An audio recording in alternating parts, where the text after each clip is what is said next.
老夫人好。哎，小姐，他们小两口呢？少夫人说她不舒服，想休息一会儿。老夫人，听下人说啊，昨晚上少爷和少夫人吵架了。吵架了？啊，是，少爷睡在了其他房间。胡闹！小两口有什么好吵的？嗨，小两口嘛，年轻难免意气用事，等他们消了气儿，您再劝劝不就行了？我知道了。奶奶早。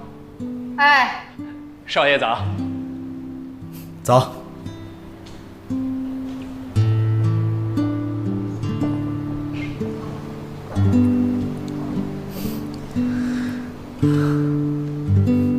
来，奶奶。昨天晚上，你们两个是不是吵架了？没吵架呀。没吵架。年轻人过日子，拌嘴那总是难免的。你是男人，多让着他点儿。女人呐是需要哄的，明白吗？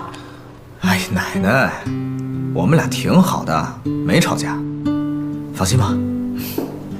没事。老话说，床头打架床尾和。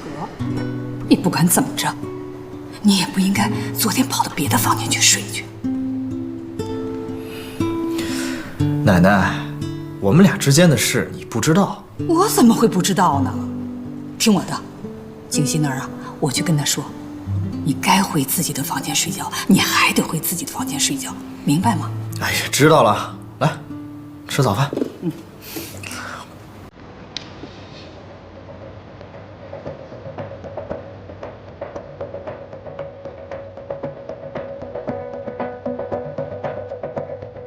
贺锦熙毕竟是他的妻子，他想这么做也是应该的。可是我又不能真的跟他发生关系，唉，怎么办呢？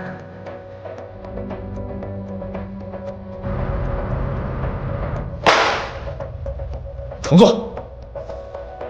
5点之前给我一个满意的方案。